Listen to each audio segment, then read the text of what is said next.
All right. Hello, everyone. My name is Ellie. I'm from Final Girls Berlin. Thank you all for being here. We're all here to listen to Willow Maclay give her talk, David Lynch's Evil Los Angeles trilogy, which I'm very excited about. I think all of us are probably huge Lynch fans, so this is a real treat. Thank you. Let me just shortly introduce her.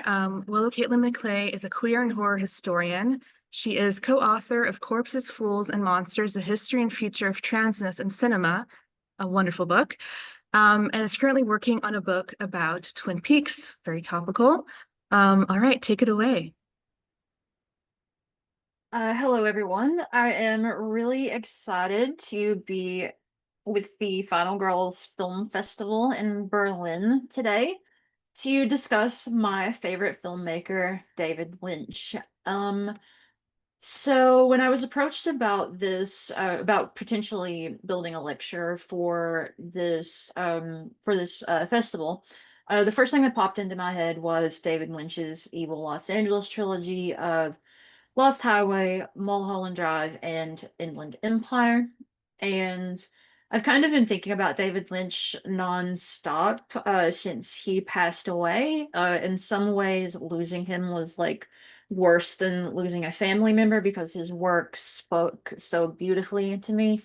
And with this conversation, I want to elaborate on why, but I also want to elaborate on some contradictions in his work that challenge my adoration of his of how he presents his women in trouble characters and how that is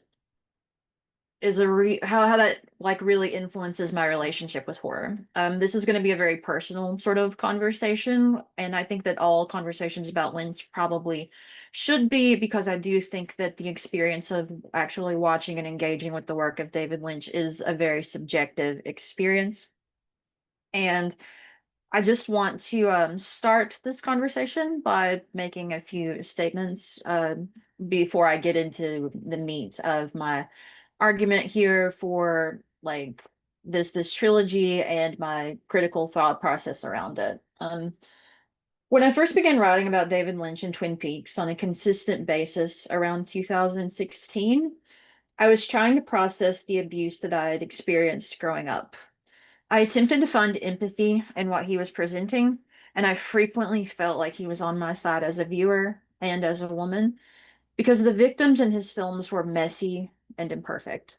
They were angry, prone to moments of grotesquerie, and not at all interested in genre signifiers of revenge. They were resilient but unhappy about having to be resilient. But what really hooked me was the way they were afforded these unbelievably moving moments of grace, like incest victim Laura Palmer being given an angel in the closing moments of Twin Peaks Fire Walk with Me, or the burning of the light that never goes out for Nikki in Inland Empire. Much of the violence that is exhibited in his films is gendered, and I believe that there is a difference between art that is misogynist and art that is about misogyny. Watching sexual violence on screen is not something born of consensus. The act of watching, um, the act of watching sexual violence on screen when you have experienced abuse is rooted in a highly specific subjectivity that disorients the viewer in question. And for me, there is not a moral bedrock of why one such depiction might be right for one viewer and wrong for another. We all process art differently. I don't think that film is necessarily useful in actually healing, but these films can speak to certain viewers, and Lynch's films speak to me on the basis of my sex, my gender, and my experiences. His Women in Trouble present to me fragments of a feminine psychology that makes sense to me and my experiences as a hyper-visible trans feminine woman. I couldn't be further from these female characters of Los Angeles and the Hollywood machine that we are about to discuss, but there's a kinship somehow, and I'm excited to elaborate on why it can feel that way in the hands of David Lynch. In addition to that, I also want to foreground this lecture by underlining the fact that it is unnecessary and probably foolish to suggest that there is only one way to look at the art of David Lynch. He was a surrealist, a dreamer, and his vision was unique. When asked what Mulholland Drive was about, he said that he believed people knew, but were maybe too afraid to say how they felt. He welcomed interpretation, but not confirmation, and he wanted everyone to come to his films with an open mind and an open experience, and he believed that no two experiences would be alike. Because he refused to divulge specific details of why or how his films functioned, it made his art available to anyone willing to engage with it. I love that about his films. And showing his films to friends of mine who have never seen Twin Peaks or Mulholland Drive is rooted in that shared community of interpretation and gifting that was endemic to his thought process of potential analysis. With that said, I'll say that this is merely one way to look at his art. And in this lecture, I want to ask a central question. Is the psychic energy of Hollywood evil? Within the history of Hollywood, there are many women who came to Hollywood following their dreams and they found only nightmares. There is a vast history, particularly of dead blondes. It seems to be a curse within the soil of Hollywood as an industry and as a place. There's the story of Peg Entwistle throwing herself off the Hollywood sign on a particularly bad day. She was an up and coming actress in the 1930s. There's the conspiracy theories surrounding actresses like Thelma Todd. Jean Harlow passed away at a young age. And then, of course, there's Marilyn Monroe. And these symbolic qualities of this haunted history influences the way that David Lynch made pictures in an unconscious way and sometimes in a more deliberate way in the way that he used a blonde victim as a sort of blank slate. But first, before we begin to get to the ultimate blonde victim of Hollywood, we're going to talk about The Wizard of Oz. So, there are two central figures of Hollywood's past that I want to bring up, and one of them is Judy Garland. And before I get into Judy Garland, I want to foreground Lynch's position as an empathetic filmmaker. This is usually rooted in two factors, the first of which was his reputation in the 20th century after having made The Elephant Man, which was a deeply empathetic picture about John Merrick. In that film, The Elephant Man, John Merrick was played by John Hurt, and the film was produced by Mel Brooks, and it's a wonderfully empathetic picture that like Lynch sympathizes and empathizes with that character so much, and he finds the character beautiful and his experience is beautiful. And there's this triumphant emotional moment in the film where John Merrick shouts to a leering crowd, "I'm a human being." And I think that that creates an idea of Lynch as an empathetic filmmaker in the 20th century. His more modern reputation as an empathetic filmmaker is usually rooted around the gigantic fandom of Twin Peaks and the character of Laura Palmer. Twin Peaks Fire Walk with Me was despised initially. It was jeered at Cannes. It was considered David Lynch's worst movie for a long time, and it has since been reclaimed by critics like me, filmmakers like Greg Araki, filmmakers like Louise Ward, who consider it a central work in Lynch's filmography, but also within the history of empathizing with tragic or doomed women on screen. And there was perhaps no woman who felt more doomed or tragic on screen than Judy Garland. And her performance in The Wizard of Oz is really, really important to understanding the way that David Lynch approaches the way that he wants his acting to look on screen from his performers. And this is brought to life through these two images that are on screen here, one of which is Somewhere Over the Rainbow, that moment, and the other of which is a moment where Judy Garland is very exposed and terrified as she's realizing that she's trapped in Oz and she can't get back to Auntie M. I'm always floored by Judy Garland in this movie. And one of the reasons why it continues to matter going on 100 years is because Garland's emotional palette as an actress and singer is fundamentally inviting and almost excruciatingly legible. She feels everything and presents it to us at a very high register, but it isn't overacting. It just feels real, modern, organic, sometimes dangerous. And because of her acting, she creates so much tension within the artifice of Oz itself. These are real stakes. And she goes very, very deep when she is tasked to act without a partner in Dorothy's moment of isolation and begging and pleading about how badly she wants to go home while Auntie M's visage is seen in the Wicked Witch's crystal ball. It's curious that she isn't given a close-up in this moment, and I think the reasoning behind that is likely for the same reason we do not stare directly into the sun. It would be very difficult to engage with what she's presenting to us directly. Observing Garland in close-up is one of the most vulnerable experiences one can have as a viewer, because she has the ability to completely excavate her emotions and present them to us without a barrier. The cry for help is real in the same way that her longing is when she sings Somewhere Over the Rainbow. It's coming from her as much as it is Dorothy. Throughout her career, she sometimes veers into camp because she isn't a subtle performer. She approaches her craft with utmost sincerity, and real pain comes through. And the shape of her emotions can sometimes be so broad that it can create uncomfortable laughter.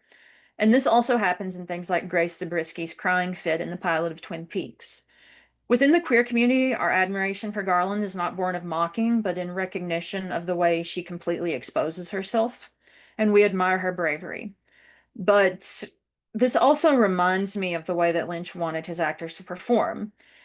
It's a cliche at this point to point out that The Wizard of Oz was a central influence for Lynch, because he said himself that there wasn't a day that went by that he didn't think about it.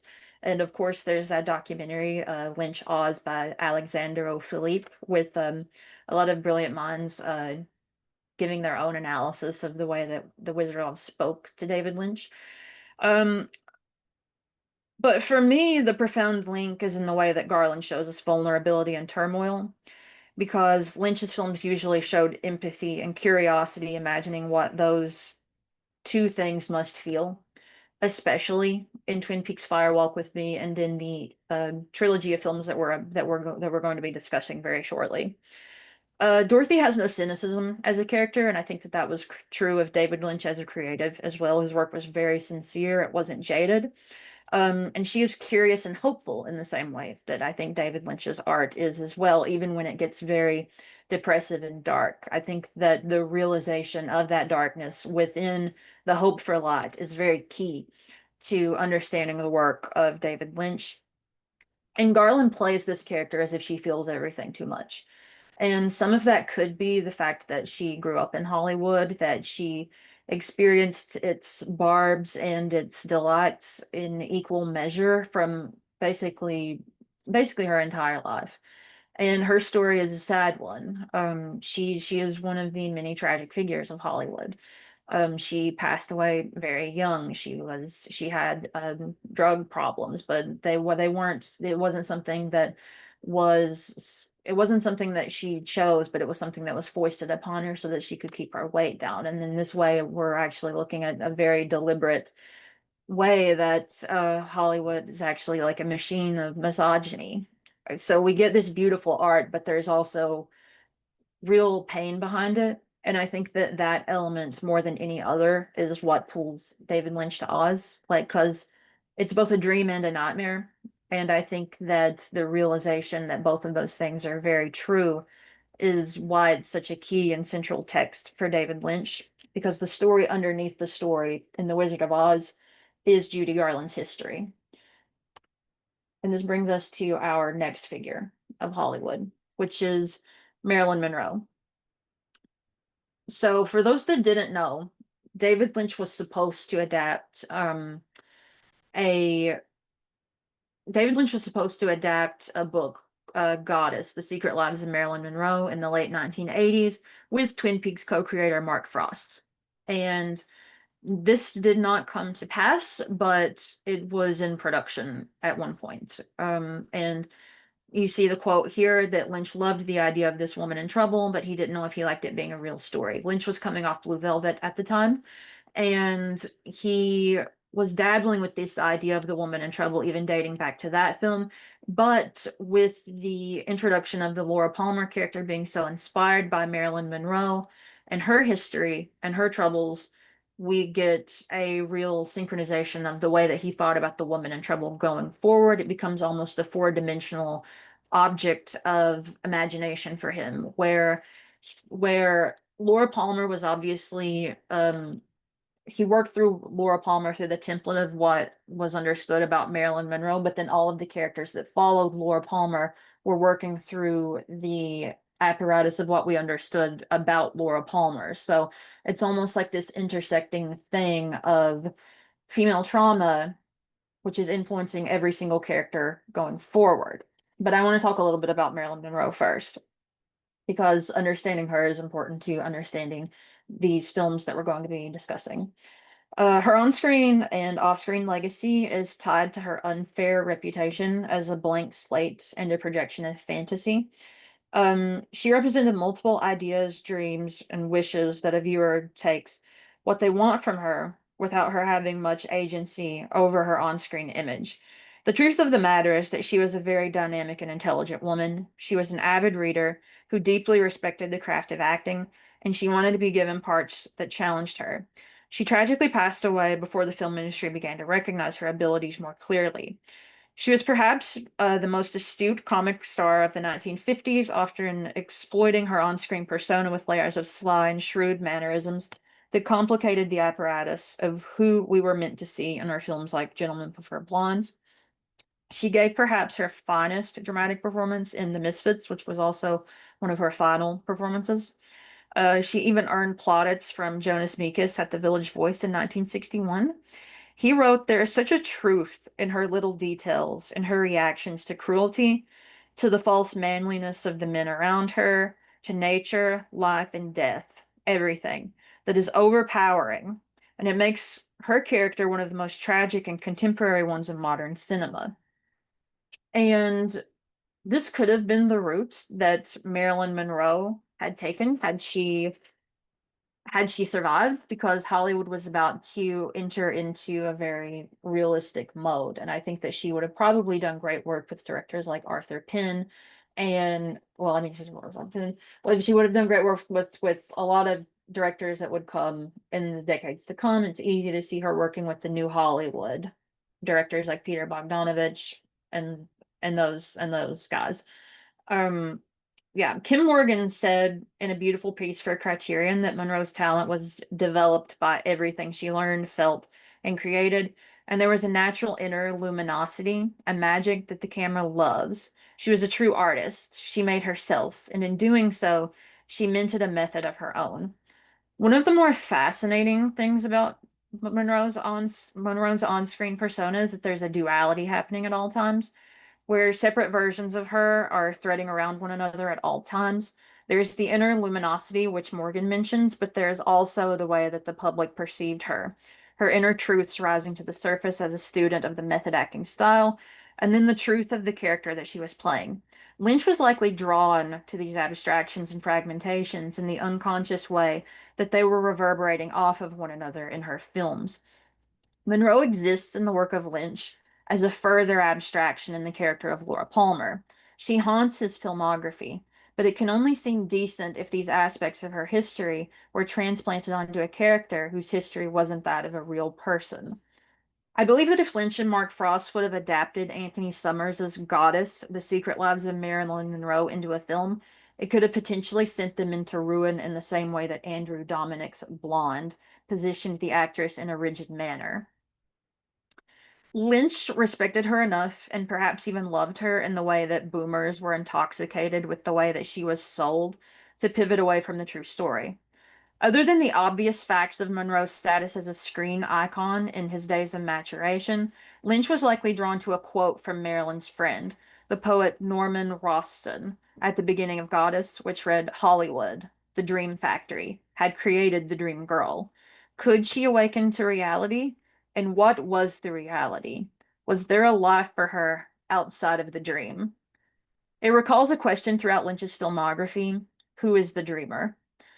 Which has far-reaching ramifications for the central text of Oz and Dorothy's imagined Technicolor world, and within the transcendent and ethereal style that he worked within that took us to the Red Room, Dorothy Valens' apartment, and the Eye of the Atomic Bomb. into Club Silencio, and into the studio, with the Hollywoodland sun's ever-watching eye hovering above all manner of creation in Inland Empire. Marilyn Monroe died tragically, but the tragedies of Hollywood are more often mundane things that can happen to anyone. Depression, drug addiction, PTSD from child abuse, but it doesn't square with the shadow and conspiratorial history that Hollywood presents. Lynch loves the myths and uses them for languages of genre and all the beautiful luxuries of a star-studded image, but he also considers the collateral damage, and he is honest about how the two are bedfellows. So let's talk about some David Lynch movies. First up, we have Lost Highway. And my analysis here is going to be closer to a piece of long form criticism than it is going to be kind of a more like I'm not going to stop a lot to like bring up a lot of other ideas. I've got a lot of things I want to get to in Lost Highway.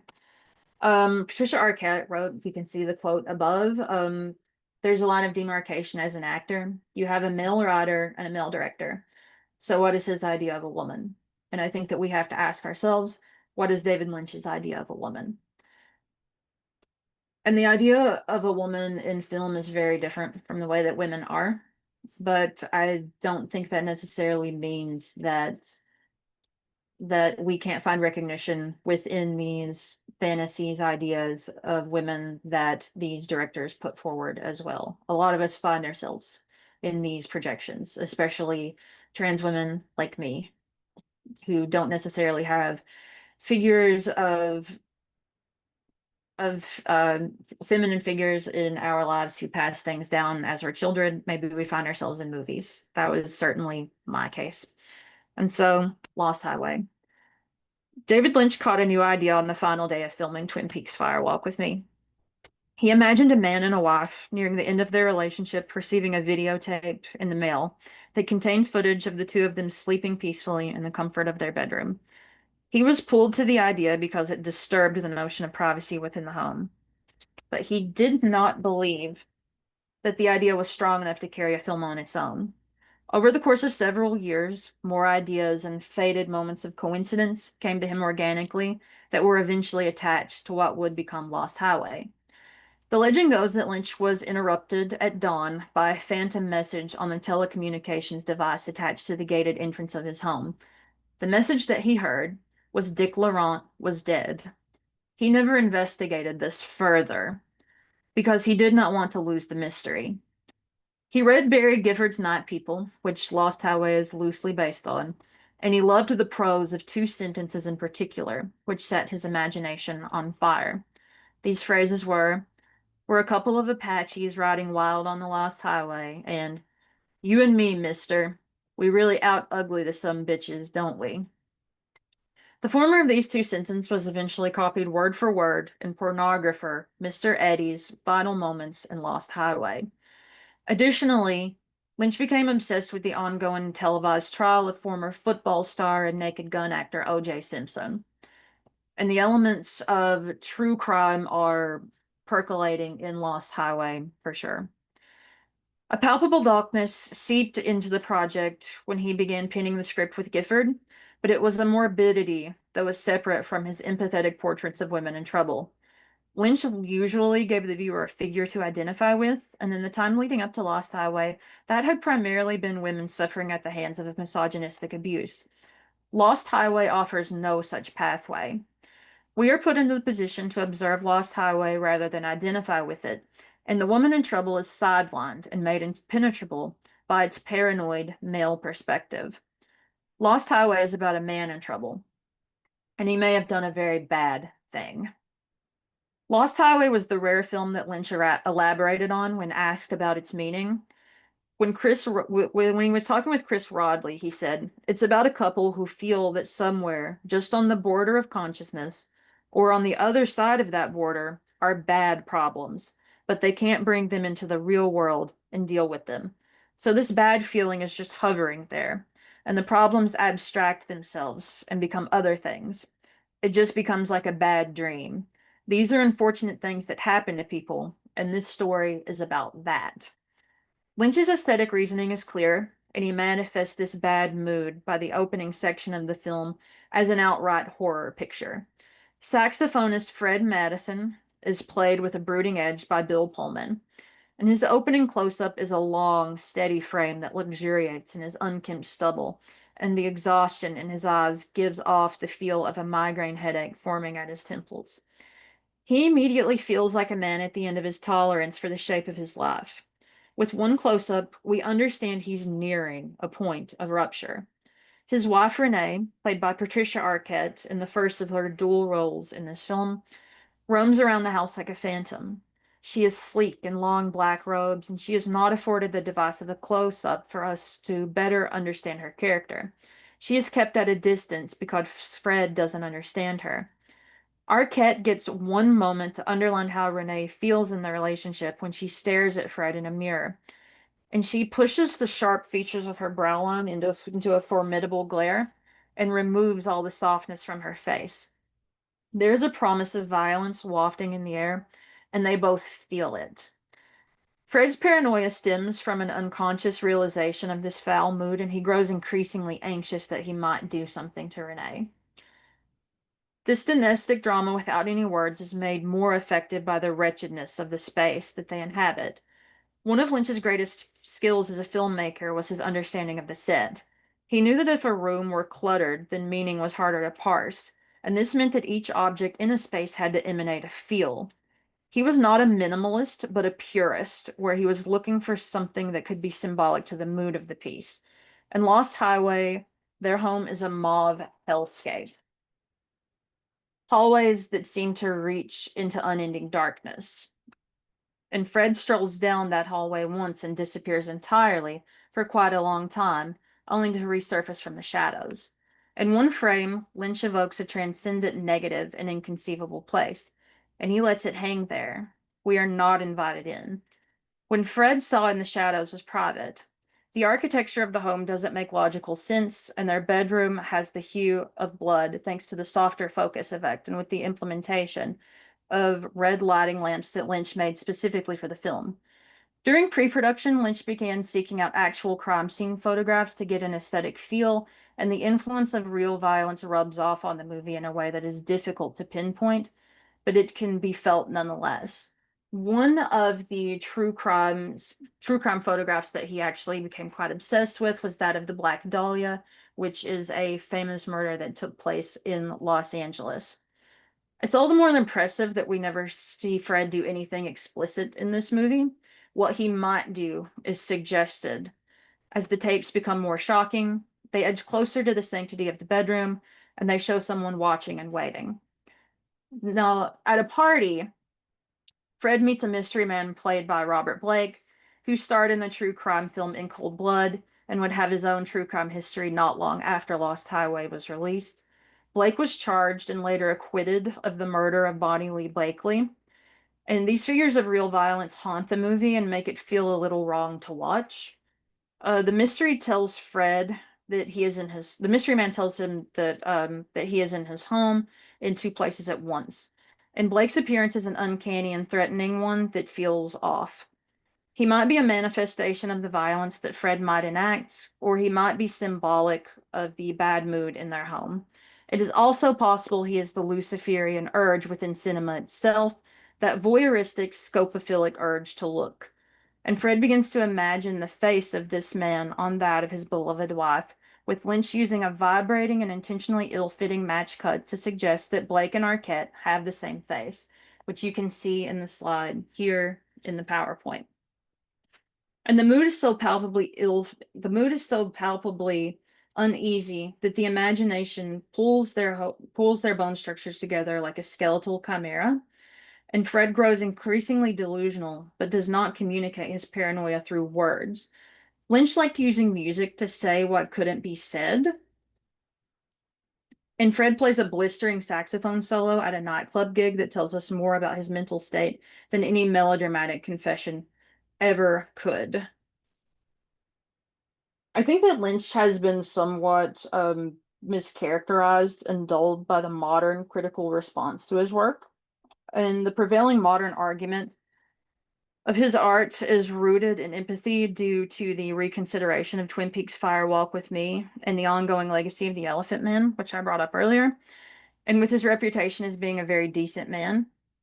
And he was very decent on the set when he realized that Patricia Arquette was very uncomfortable doing nude scenes, he would clear the set and kind of make it as private as possible to try to make her feel more comfortable.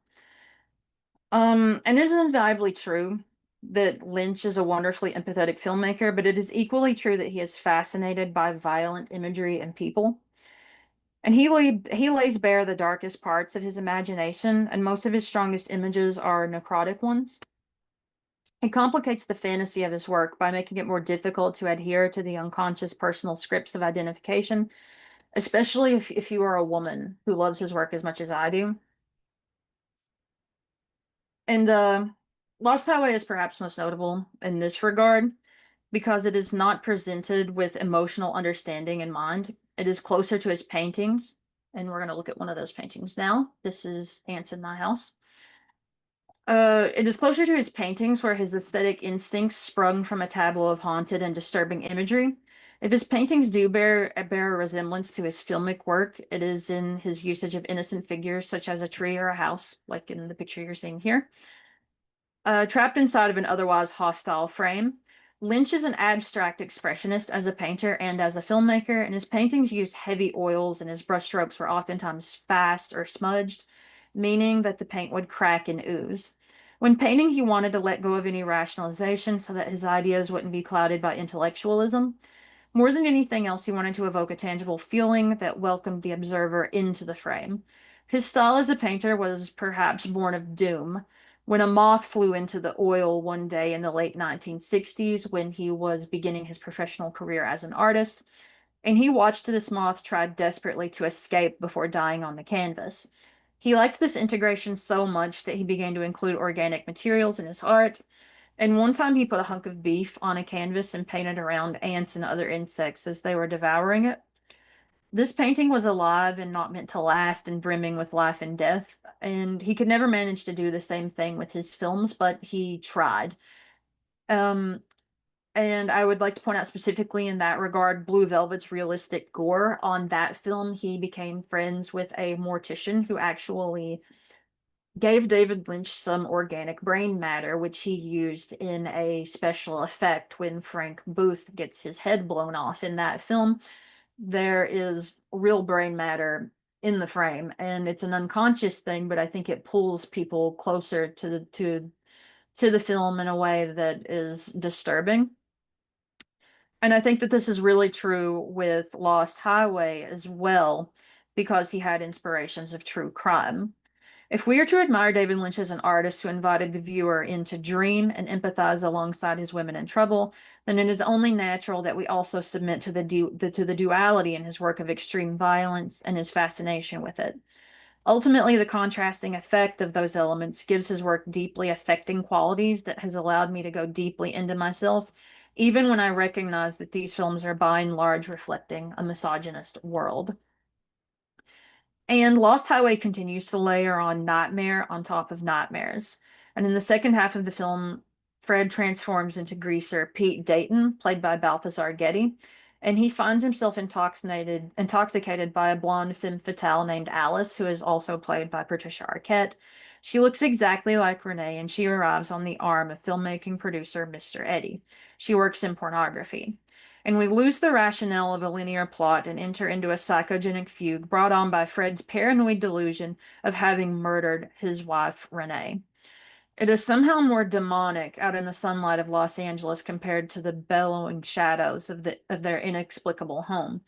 And Alice's name might be a clue as Fred ventures beyond the looking glass and down the rabbit hole of the worst parts of Hollywood.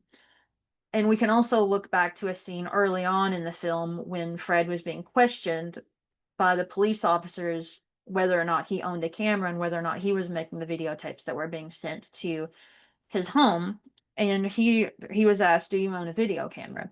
And he said, "I like to remember things my own way, how I remembered them, not necessarily the way they happened." And it comes back to those Lynchian qualities of the dreamer and whose memories are worth believing in and whose stories are worth believing in. And in this film, Fred can be a bit of an unreliable narrator where what we're seeing may not necessarily be true, but what he's feeling and what the film is suggesting through that feel is true. And Lost Highway remains steadfastly hooked into Pete's masculine temperament of lust and valor. And it threads around the misfortune and the violence of the industry that Alice works in as a manifestation of unchecked masculine power fantasy. There is an auto-critique that forms alongside Pete's imagination of Alice and how it reveals potentially negative consequences in the attempt to do the right thing by saving a woman who doesn't need saving. Lynch comes back to this idea again in Twin Peaks: The Return, with Dale Cooper believing he has to go back in time to save Laura Palmer, even though she had already had her happy ending. It's kind of a crooked happy ending in Twin Peaks Fire Walk with Me, when she was given an angel in an afterlife that resembles the Red Room. And Dale Cooper's Boy Scout virtues are like very easy to identify with. He's a very lovely character in a lot of respect, but this aspect of him is true. But Pete's wishes to save Alice from the bad men who work in the pornographic industry, one of which is actually a cameo appearance by Marilyn Manson before he was outed as a serial rapist, which is another factor which makes the film very uncomfortable to watch. And yeah, what was I saying? Pete's wishes to save Alice were are a bit harder to tolerate than Dale Cooper's for reasons of for reasons of the character dynamic therein. And yeah, it resembles the way that noir worked in the 1950s when a hapless detective and a doomed woman were pulled into one another and they would meet a tragic end. And their lust for one another is crystallized through the usage of Lynch's favorite song, This Mortal Coil's ethereal and funereal song to the siren. Pete and Alice are shot through the blinding headlights of a hot rod in the midst of their triumphant love, and Alice's bleach blonde bouffant flings sparkling crystals off the blinding cinematography. And she's like a beautiful ghost of everything feminine and glamorous about the cinematic idea of womanhood through the guise of a male gaze. But she's not real. She's not a real woman at all. She is a manifestation of a romantic promise of cinematic beauty, and what she represents is torn apart at the behest of the violence within cinema, brought to a shimmering, effervescent lie of L'Atlantean grace. I'm referring to this particular moment in the classic film La Land, which is a doomed film about a woman dying, and she is shown gracefully in the moment of her death as she is being remembered by her lover. And Lynch evokes it here in Lost Highway. And in the guise of Pete's insecurity and Fred's, they view Alice and Renee as an object. They view her as a woman. Lynch follows their sex scene with an implosion of the beachside house they fucked in front of, and it is a little funny and a little repugnant. The key to language and empathy in cinema is through the zoom technique and the length of the shot inside of the zoom because it creates identification. And it is very telling that Alice and Renee is given neither of those qualities that Lynch had used to profound effect in his previous film, Twin Peaks Fire Walk with Me, with the Laura Palmer character. In Lost Highway, it isn't the point to know these women. It's to know Fred. And being with him is not made to be a very fun experience. And the film concludes with a police chase on the highway, with their headlights lassoing this wanted man. David Bowie's I'm Deranged hovers up from the ether on the soundtrack, and he's driving away in this final image that is actually evoking the O.J. Simpson chase in his Ford Bronco that was televised quite famously in the mid 1990s when he was trying to escape his own paranoia at something that he may have also done. And that's the end of Lost Highway. And I think that it's important to look at Lost Highway first because I don't think that we can understand the way that we can empathize with these women that follow Lost Highway or even come before Lost Highway without understanding David Lynch's interest in the misogynistic violence as well. I often find Lost Highway his most difficult film to watch because it's so indebted to a male perspective that I don't have any clarity with, but I have clarity within the potential for violence. It's an ambient thing within David Lynch's work, and it hovers over the rest of the films that would come. The idea as a filmmaker keeps making the same movie every time, and this was also true of David Lynch. He would constantly come back to these ideas of an ambient threat of misogynistic violence pressing down on his women characters. And as a hyper visible trans woman, as a minority person, I understand that threat, whether that be through like an unconscious kind of idea of the way that we're seeing laws pop up targeting trans people, or just like the vague way that misogyny like just crashes in on any woman's life from time to time. And I think that in that way, David Lynch's worlds, for as abstract as they are, can feel realistic and very inviting, even if they feel dangerous. And I don't think that he made a film that was more dangerous than Lost Highway, more threatening than Lost Highway. And I think as a dual effect of like, if we have the empathetic films, we have to also have the films that are hostile. In order to understand one, we understand the other. This balance has always been how David Lynch has operated as a creative and as a thinker. He he believes in good winning out. He believes in light, but he also believes in darkness. So let's talk about Mulholland Drive. So Mulholland Drive is the most explicit film taking place within Hollywood of all of David Lynch's work. I suppose Inland Empire does too, but this is tapping into a older Hollywood that we understand, like this place of dreams. We see the quote here from Naomi Watts: Los Angeles has a lot of symbolic and meaningful things to some people and very dark things for others. And there's that balance I was talking about again. And here's another quote from David Lynch. David Lynch said in an interview with the Criterion Collection, "I love Los Angeles so much. I love the lot. It is a dreamy place where people go to chase their dreams." And I think that that beaming quality of hope is present in Mulholland Drive. And the way that the film is structured is that we see the best possible version of Naomi Watts's character in Betty, the most successful version, alongside the version of her that is just being pulverized by the industry, the brokenhearted, tragic Diane Selwyn. They're both blonde, but only one of these women becomes a dead blonde. And these films, these final two films, well, really Lost Highway too, they're tapping into a language of film noir. And I think that David Lynch has always been interested in film noir and in horror. He is genreless, I would say, where the language of his cinema is where the language of his cinema is wholly his. It's entirely his.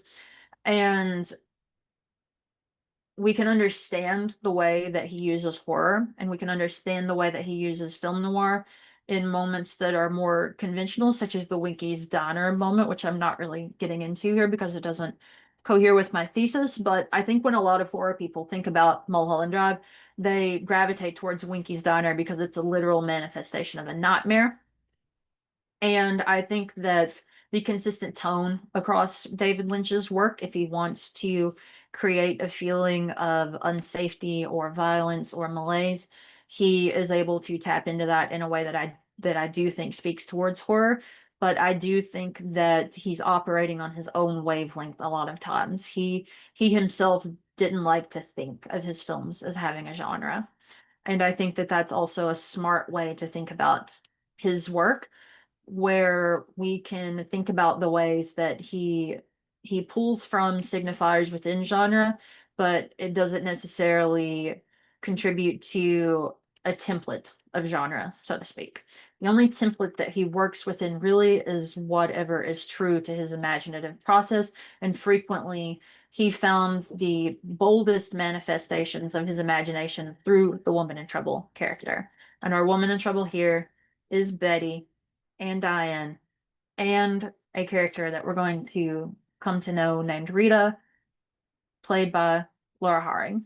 All right. Mulholland Drive was initially conceived as an ABC pilot in the soon-to-be Desperate Housewives era of the broadcasting station, but the plug was pulled when an executive got bored watching the pilot over a cup of coffee at 6 a.m. with the blinds open. I personally can't imagine being bored by Mulholland Drive, but I don't pull the strings at ABC. Lynch has never really had great luck with television. Um, but yeah, Laura Herring's vehicle collision is followed by the arrival of a dreamer in Betty Elms, who lands in Los Angeles with a beaming smile stretched across her face. She's set to see if the other side of the rainbow really is as wonderful as it could be. She has an audition lined up thanks to her aunt, who has connections in the industry and is offering Betty a place to stay until she can get settled. After arriving at her aunt's residence, she finds a naked and beautiful young woman in the shower stall. This is Laura Harring. We only see the shape of her body reflected and blurry through the glass, an early indication of her abstractions of identity. She's shocked by the appearance of this woman, but wants to help her. She gets her to bed and wants her to call the police and go to a hospital. All of this is reasonable, but the mystery woman says no. And Betty is fundamentally a good Samaritan, and Lynch wants us to think of her this way. But she's also a classic Lynchian character because she has a scopophilic taste for danger. She is in lineage with some of his other protagonists whose investigative urges get them into trouble. But those characters were usually played by Kyle MacLachlan, so it's fun to see that character. So it's fun to see that role taken on by a woman in this. In her cheery surfaces, she seems too sweet for Hollywood, and her willingness to do the right thing might be her undoing. Lynch and Twin Peaks co-creator Mark Frost were going to work on a screen adaptation telling Marilyn Monroe's story, but it never went into production. And they eventually adopted some of the ideas that they had for the project when they began sculpting the doomed blonde teenage prom queen Laura Palmer for Twin Peaks. Lynch had made Women in Trouble pictures prior to Twin Peaks, but the woman in question for Blue Velvet was a brunette named Dorothy Valens, and she was more enigmatic and elusive because the film was not conceived from her point of view. After Laura Palmer, the women in trouble were blonde. Laura Palmer, like the image that was sold to viewers of Marilyn Monroe, was a symbolic idea of womanhood that was essentially impossible for any woman to uphold. Lee played Laura with an awareness that this was how men perceived her. And there was an enormous amount of tension and how she would sometimes lean into it or push back against that idea. Betty likewise is symbolized as a doomed Hollywood blonde, such as actress Peg Entwistle, who famously flung herself off the Hollywood H on a particularly bad day. Betty cannot help but get swept up in the shadow industry of Mulholland Drive because the film is structured on the industry itself, and its signaling of her immediate joy upon arrival has the dual effect of damning her by film's end, but her path to damnation is strange. The critic Dennis Lim astutely observed in his eloquent study, David Lynch, The Man from Another Place, that the film might be thought of as a reflection on the pleasures and risks of believing in an illusion, be it movies or love. But I would go one step further and also include identity underneath that description. When the beautiful raven-haired amnesiac gazes upon a poster of Rita Hayworth and Gilda, and this is importantly reflected in a mirror, she begins to go by the name of Rita. And it's amazing how transformative it can be to simply start calling yourself something new, which is something that women in Hollywood often had to do whenever they took on a screen persona. Marilyn Monroe was famously, her name was Norma Jean before she was known as Marilyn Monroe. And Rita's identity morphs throughout the film in a way that evokes the longing and detached fragmentation of identity present in Ingmar Bergman's sapphic-tinged persona. Persona is referenced multiple times in this film. Persona is another horror movie that's not really a horror movie, but it has some elements of horror through disturbing imagery, and I think that it's a sister film to Mulholland Drive. And Lynch even evokes the famous persona shot of framing an actress's face and another on more than one occasion for Betty and Rita. And the blossoming story of their romance is intentionally hazy because of the elusive way that Rita changes over the course of the film. And it's worth wondering if she is a phantom of Betty's imagination and a dual projection of the other side of innocence. Everything that Betty feels is obviously real, but I've never been sure about Rita. And isn't that the case for everyone who has ever been in love? You can't really know your partner. The emotional rupture that I'm always overcome with when watching Mulholland Drive might come from that place or somewhere else. And it thrills me that I will never know. Lynch is such an elusive filmmaker. And Lynch can make the job of a film critic somewhat redundant because he usually places everything right on the surface, but it's somehow elusive. And Lynch even bought into this a little bit when he said that everything is obvious in Mulholland Drive, but people don't trust it. So that idea is linked in with Lynch's own concepts as well. And I think that the versions of this film that are indebted to television further obfuscate the ability to discern Mulholland Drive clearly. There are all of these fragments of a Hollywood self-portrait that is ugly and stray characters who only appear for a single scene, and they speak to a constellation of pressures within the industry. And one can imagine that the television version would have brought all of this together more clearly, but there are a lot of fragmented elements that kind of come and go in this film that kind of just give us a montage of what Hollywood is like. And Lynch imagined Hollywood as a dark and desolate place, whether it be the controlling producers who want to take away Adam Kesher's final cut of the movie that he's making. Adam Kesher is the film director in Mulholland Drive that Betty is ostensibly going to form a relationship with, but then eventually never does. And that character is kind of a stand-in for Lynch. But then there's also the fact that Betty's Star is Born moment that she experiences in this movie is involved with an older actor who's very handsy with her. So it's this very negative portrait of Hollywood, but she's thrilled by the possibility of working within this industry. So there's this love-hate thing happening in Mulholland Drive. And I think that that's one of the reasons why it's such a provocative self-portrait of Hollywood, because Lynch is working through his own history in the industry. But it's also balanced by the tragic history of blonde actresses, in addition to a few incidentally and enormously provocative elements, such as the queer element of Betty and Rita becoming involved with one another.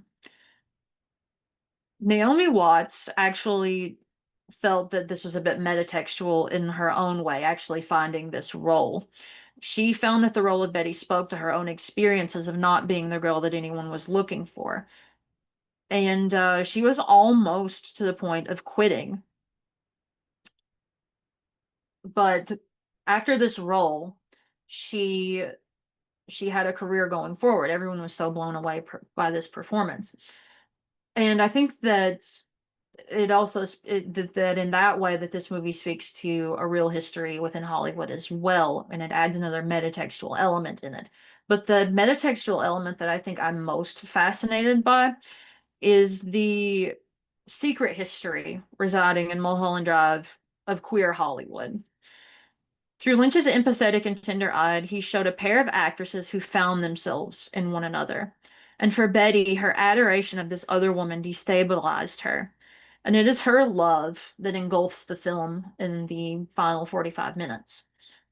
A name comes to Rita in the middle of the night, Diane Selwyn, and it leads she and Betty down a rabbit hole of discovery. Lynch loves going through an object only to come out the other side and have the entire world turned upside down upon exit. And that journey is also true of Mulholland Drive.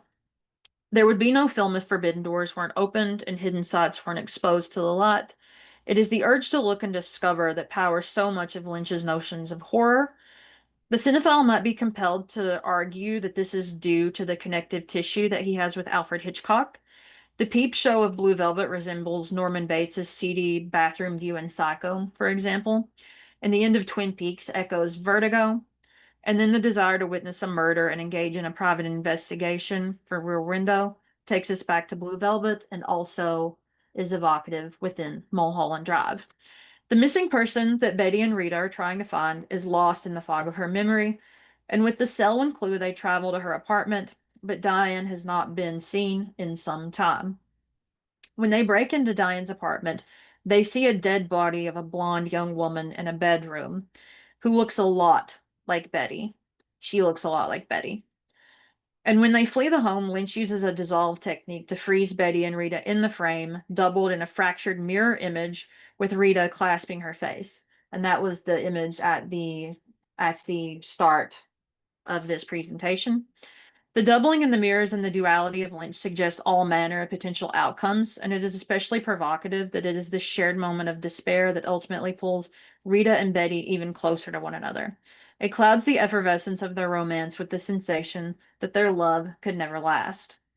My queerness, gender identity, and cinephilia are so intertwined that it is essentially impossible for me to separate these things.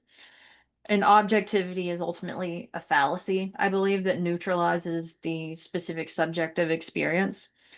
And it is extremely romantic in my eyes to see Betty and Rita long for one another to such a degree that they begin remaking one another in their own image.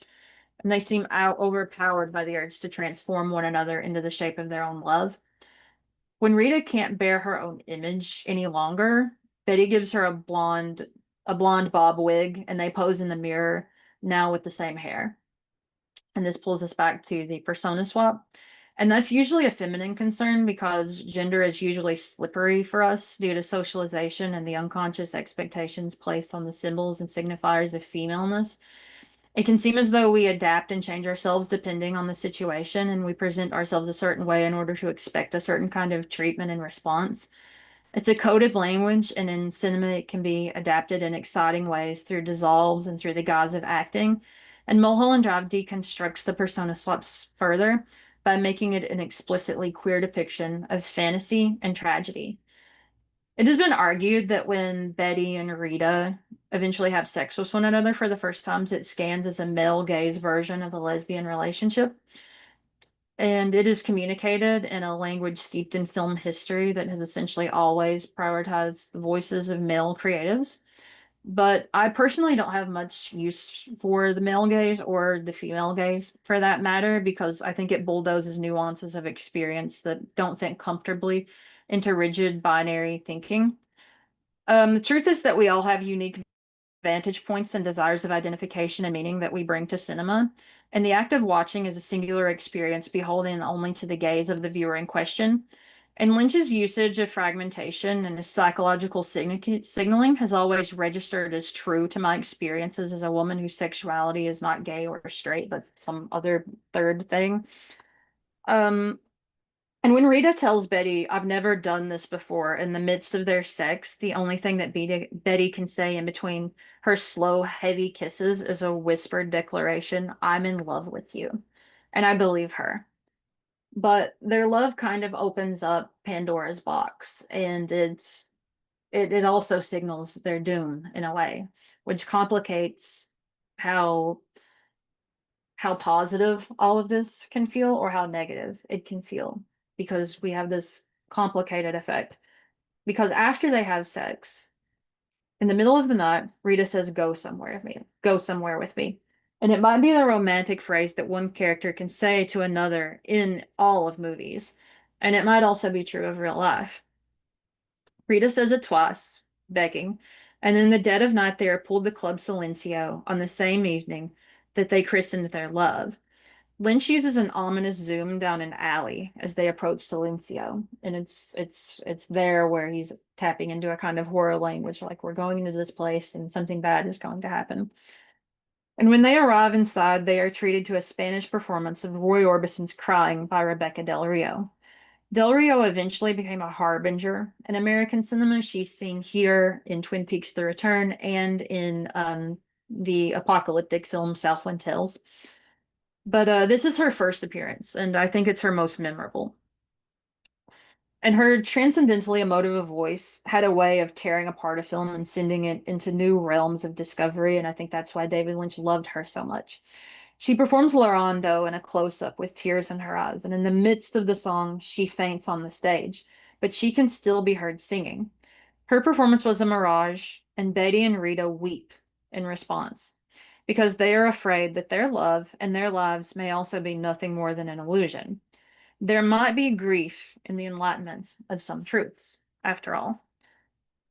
And Mulholland Drive becomes the special film that it is, I think, when it pivots in the final third to this story of Diane Selwyn, when Betty wakes up and she finds herself as this other woman. In Catching the Big Fish, David Lynch said that he did not have a clue what the blue key and the blue cube meant.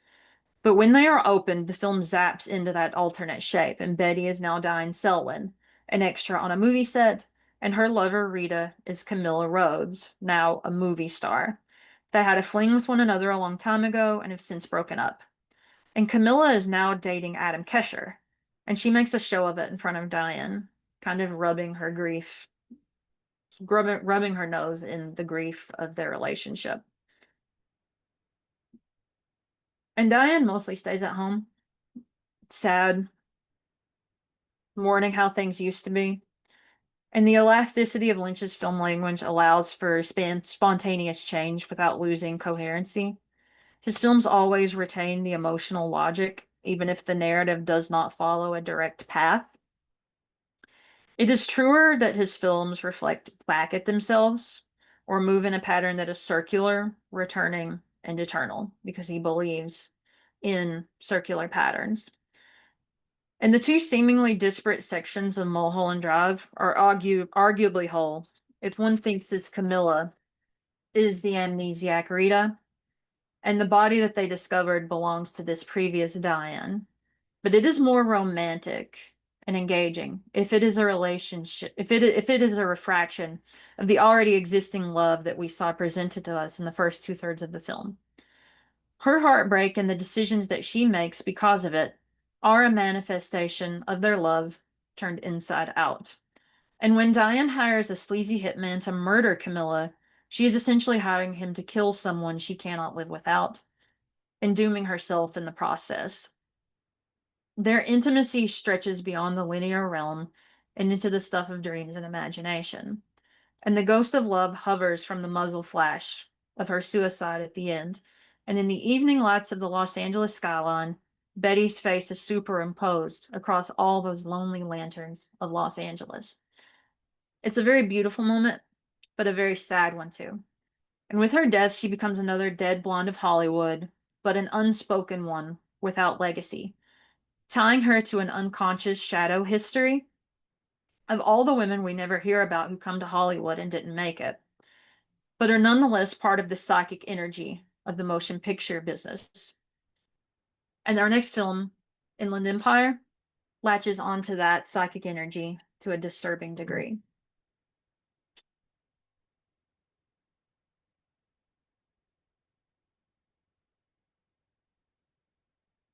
So after Mulholland Drive, David Lynch had an intention to move away from film and into digital. And the switch to digital changed the aesthetic texture of his filmmaking process. And Inland Empire was also a purely independent production for the most part, where he was making it on his own time. He had help from the production company Studio Canal,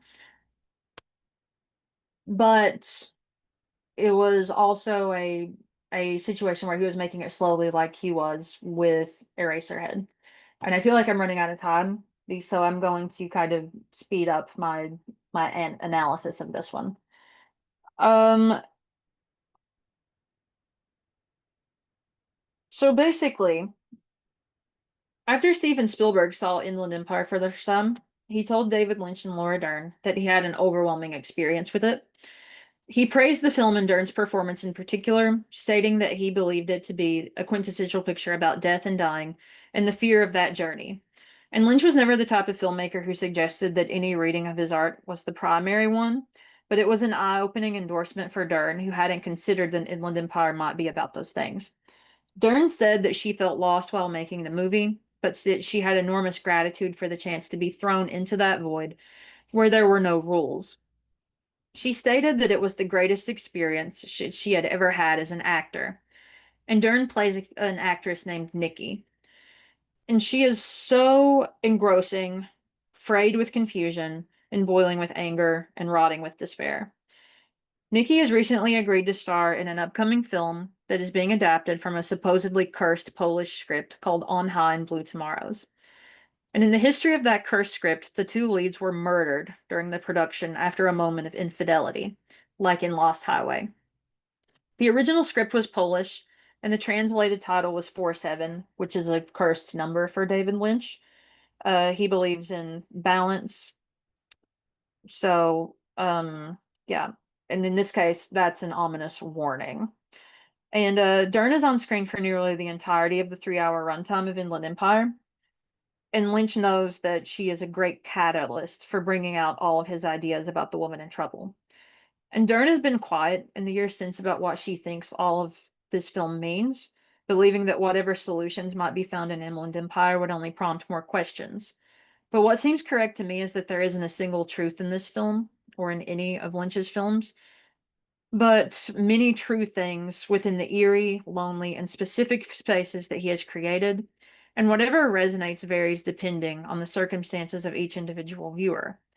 Where Spielberg sees something universal about death, I perceive a unified consciousness that suggests a synchronicity between women within the apparatus of cinema, where Nikki can feel like a doppelganger of Laura Palmer from Twin Peaks, who feels like a doppelganger of Dorothy from The Wizard of Oz, who feels like a doppelganger of any other classic martyr figure in Hollywood, such as Joan of Arc and the Carl Dreyer film. Women are at the mercy of movies, and I think that this is essentially what these three films are saying. And there's nothing that movies love more than a woman in trouble, and this is also true of David Lynch. And I want to just jump to the end of the film.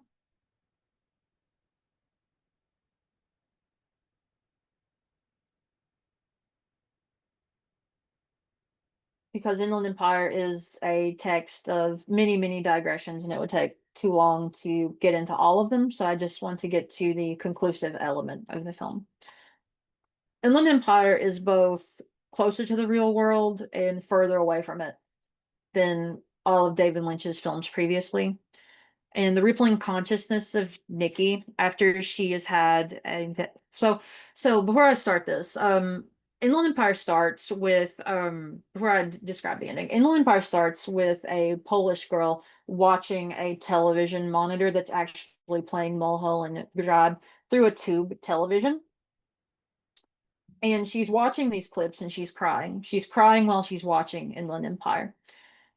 And I think that the shifting point of view from Nikki to this Polish girl suggests something obviously filmic, but it also registers as a truer story than his other cursed Hollywood films because we're resonating with the woman in trouble directly through this audience surrogate character.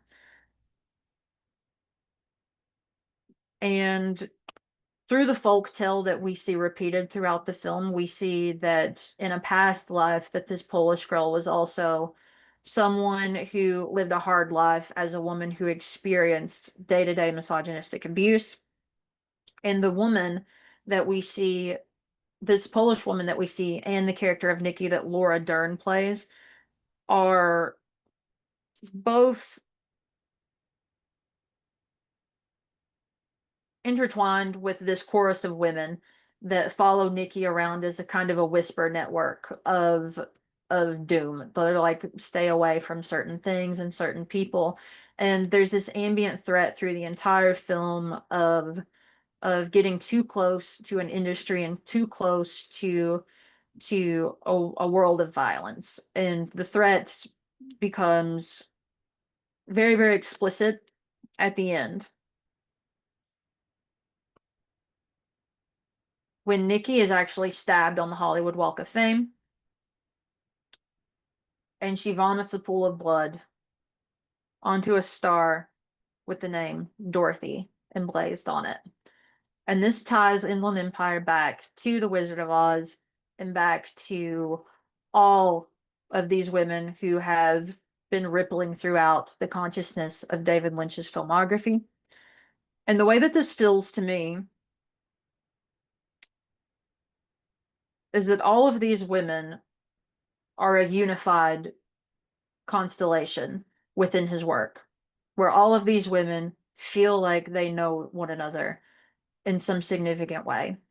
And I think that it speaks to this feeling of recognition throughout his filmography, that all of these women feel similar and they feel like they've gone through the same things. Because Lynch comes back to the same thematic ideas all the time, but also because there's a coherency of the way that he treats misogynistic violence and the way that these characters understand it. And I think through that, I think we can reckon and renegotiate our own experiences with that. But in addition to that, he has this exaggerated version where these women are experiencing it through the lens of Hollywood and the industries of Los Angeles. But I think that it's so broad and so inviting that it allows us to reckon with our own experiences as well. And I think that that's what the last image of the film is about, where the woman in trouble and the hypothetical woman watching the film collapse into one another and become one image.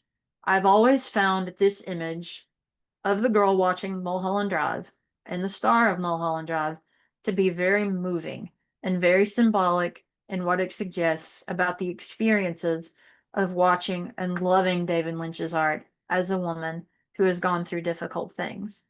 David Lynch is my favorite filmmaker, primarily because he has space for that sort of consideration. And it's fascinating that all of this is possible, even while communicating something so specific as Hollywood industries. And maybe it's because the nature of misogyny is dull in and of itself. It's something that we understand the language of, and it's something that we've all experienced. So there is this sorority where we are all pulled into these experiences. And I think that because of that,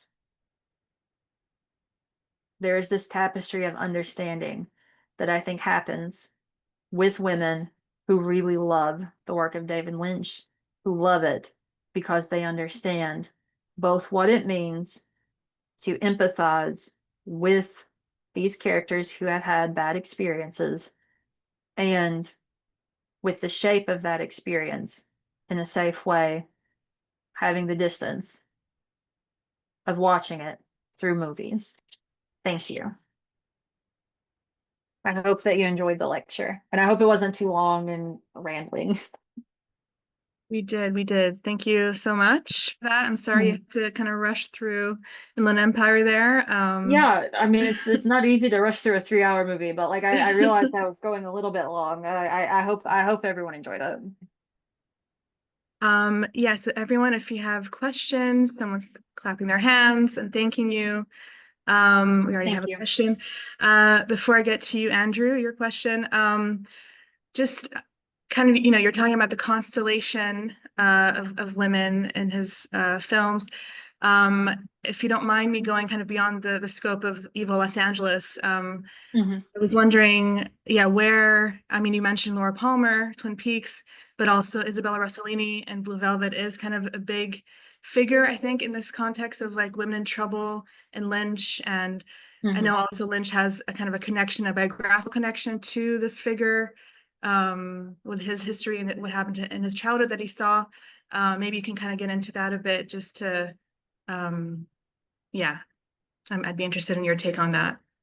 Yeah, so Lynch got into a little bit of trouble in the mid 80s with some film critics who labeled him a misogynist after Blue Velvet came out. They thought that Isabella Rossellini's character was treated poorly in that movie, but um what we've come to understand in the time since, I think it's important to think about the context of where they were coming from with that argument. Like, they didn't know that like this was going to be Lynch's mode going forward. They kind of only knew him as like the Eraserhead guy or the Elephant Man director or the Dune director. He didn't have a singular identity yet. um so they thought that this kind of like treatment of women was coming out of left field. And um and the character of Dorothy Valens is very interesting. I recently wrote an essay on her for the Roger Ebert website, which is kind of funny because Ebert was the guy who gave Right. Lynch the hardest time for it. Yeah. But yeah, he got called out for misogyny, and primarily with an image in the film of Dorothy Valens walking nude on a lawn after she had been abused. And this was actually an image lifted directly from Lynch's childhood, this where he saw a battered naked woman in his suburban neighborhood, and it was the first time that he ever saw a naked woman. And he didn't feel excitement. He said in his book Room to Dream that he didn't feel excitement or attraction or even like a sense of like confusion about it. He just felt very sad. And I think that that is an important story in his history, because I think that it influences, I think the way that he empathizes with women going forward is because he saw this woman when he was a child. And I think it's also important, when we talk about Blue Velvet, I don't think that we sometimes give Isabella Rossellini enough agency and credit for what she brought to the film. A lot of the psychological elements that are in the that we see with the Dorothy Valens character were her ideas. So recently on a podcast, the Ladies of Lynch podcast, she was interviewed and she talked a lot about how she brought the dynamics of Stockholm syndrome to the character, and she brought it to David, and she explained what Stockholm syndrome was, and he was like, "Okay, try it." And that that that was where the character went going forward, and he realized that her ideas for the character and his ideas for the character were connected, and it allowed her to really like get into the role in a way that really spoke to her as an actress. And I think that when we do talk about these women in trouble figures, that we do talk about the collaborative aspects of the actresses. I didn't have a ton of time for that in my lecture, but I do think that Laura Dern, Naomi Watts, and Patricia Arquette are all like fantastic, and they've spoke lovingly about Lynch in the past, and about how he's such a great listener, and how that working on a Lynch set is just like this playground of potential to go to your deepest darkest places. And I think that that's very visible in the work. Yeah. All right, let's get to your questions. Andrew asks, do you feel like that Betty's characterization in Mulholland Drive was intentionally made to feel like a caricature so that Naomi Watts' performance in the second half would have even more impact when she becomes more of a real person? I think that initially she is supposed to be kind of a blank slate, and I think that this is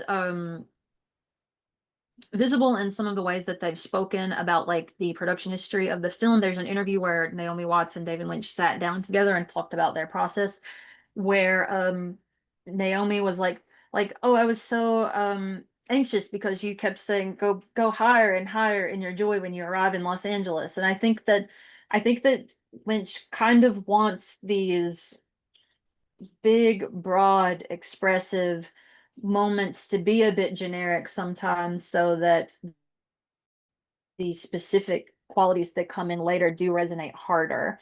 And I do think that the way that the Betty character and the Diane character are so divergent from one another in lightness and dark, that I do think think that they were conceived that way. I can't say 100% for sure because I'm not David Lynch, but it does feel that way. Jennifer wants to know your take on the mini movie Rabbits within Inland Empire. Rabbits. Rabbits is interesting. I kind of like thinking about it separate from Inland Empire, honestly. It's just like an experimental horror film where I think that it's kind of a satire on American sitcoms, where it is kind of destroying the idea of the nuclear family, which I think is an idea that resonates quite strongly with Lynch and Blue Velvet and Twin Peaks, by casting them as rabbits. The actors from Mulholland Drive are actually in the rabbit suits in Inland Empire in those scenes. And the whole thing is building up to this moment of one rabbit opening up a door at the very end, and we hear a woman screaming in the hallway.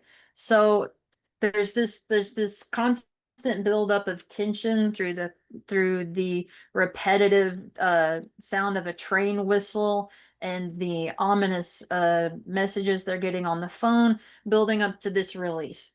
And I like to think of it as an experimental horror film. What it means within Inland Empire, I think, very is very vague. I'm not sure. And I think that it's great that I'm not sure, because I think that because there are still some mysteries within David Lynch's work that we'll never have answers for it. It'll bring us back to those films looking to finally get answers that maybe are intentionally withheld from us. Claire, thanks to you so much for this. It was so wonderful. Could you expand Mhm. on your Thank you. rejection of the idea of male and female gaze? It's a reductive binary I've struggled with navigating myself, and I'd love to hear you speak more on that. Okay. So that's just like a more general idea that I have, where I think that our notions of gender are now too expansive to suggest that there's only two and that there's one way to look at a movie. And I think that with film being such a collaborative medium, I think the idea of a singular gaze gets complicated quite quickly. And I think that with the gaze, we always bring our own individual personal scripts to every single film that we watch. I think that because of that, we are always watching through that realization of our personal experiences that we bring to every single movie. And I'm obviously watching a movie not through a male gaze. And if I'm not watching through a male gaze, but if the cinematography is coming through the lens of a man, then that obviously complicates what I'm looking at.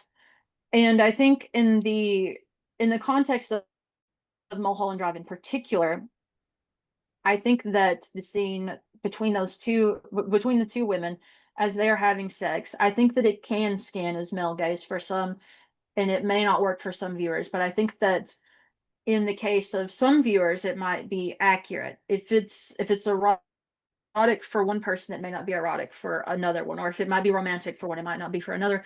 And I think that's how we get this complicated apparatus of the male versus female gaze, where I'm not sure that it's very useful for me to suggest that one is definitive and one isn't, because I think that our own individual gaze complicates matters so much that it's it's impossible for the gaze of the filmmaker to be completely definitive when we watch a movie, because we're not watching it through their eyes, we're watching it through ours. Yeah, I agree. We have to kind of go beyond the gaze of the it's at least considered most commonly.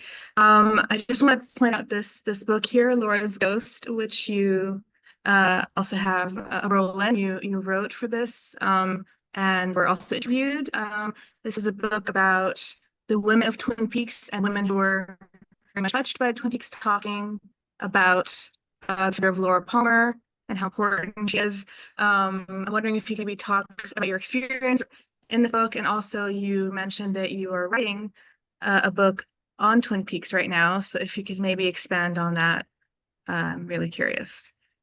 Yeah, Laura's Ghost, Women Speak About Twin Peaks. After Twin Peaks ended in 2017, when the third season concluded, I wrote an essay called Northern Star, which was something of a personal essay where I went into some of my own experiences and how they were similar to some of the things that Laura Palmer went through, and how that pulled me to the character and how I identify heavily with the character. And the author of Laura's Ghost, Courtney Stallings, read the piece, got in touch with me and asked if I wanted to have it reprinted in the book. And we had a nice, lovely, long conversation over the phone about like whether or not I was comfortable doing that. And Courtney is fantastic. I love Courtney. And through that process, I got to become friends with her and friends with some other women within the Twin Peaks community, some of which even worked on Twin Peaks or have worked with David Lynch in some capacity, which has been very wonderful. I really admire the way that women look at David Lynch. I think that we have a unique vantage point into his work that I think is very valuable, and I think that it's expressed in that book. And I think that Courtney did a wonderful job centering all of our voices and the voices of some of the women who worked on Twin Peaks. Cheryl Lee is in the book. Grace Zabriskie is in the book. I believe Jennifer Lynch is as well. Um, yeah, and I felt very welcome in this feminized version of the Twin Peaks community. And yeah, I'm working on a Twin Peaks book right now where I'm writing about every single episode of the series, and I'm analyzing the show through a coherent thesis of the Laura Palmer character. And I want to call the book There's No Place Like Home because I want to call back to the Wizard of Oz thing, but I also want to reference the fact that for Laura Palmer, she didn't have a home because she was an incest victim. And with this Twin Peaks book, I am hoping to point the conversation towards this central element of Laura Palmer, that the question about Twin Peaks, the most important question about Twin Peaks isn't who killed Laura Palmer. The most important question in Twin Peaks is what happened to Laura Palmer. And that's what I want this book to get into, and I'm hoping to find a publisher for it soon. The first draft is just about finished, and yeah, I'm hoping to have more news about that in the future. Yeah, my previous book, Corpses, Fools, and Monsters, people seem to like that one, and I hope people like this one too. Here it is. Thank I'm sure you. everyone has read this here, but it's amazing. Really quite groundbreaking. Any more questions? I know we're kind of actually over time, but it's lunch after all. So if anyone has anything else to say, now is the time. But if not, yeah, I could ask so many questions. Yeah, I am obsessed. So, um, but where can people find you? Are you reachable online or Yeah, I don't post on Twitter anymore because the guy who runs it is a dickhead. Um, but I'm over on Blue Sky underneath the name Willow Caitlin. Gosh, I am just coughing. I'm on Instagram. You can find me on my name there. I'm on Letterboxd. These are, you can find me in spots. I also have a Patreon where I write 4, 5, 6 essays a month, usually on subjects relating to horror. I have a horror column that I try to write for each week called Monster of the Week. So if you liked what I did here, I have a Patreon. You can just search for Patreon and my name. And of course, support the book, Corpses, Fools, and Monsters. We're still trying to get people to read it. We're quite proud of it. Should be. Thank Yes, you. great. Well, thank you so much for being here, Willow, and doing this with us. And thank you all for staying. And if you want to join us for the next few talks and workshops, it's going to be a full day here. So thank you again and have a nice day. Bye.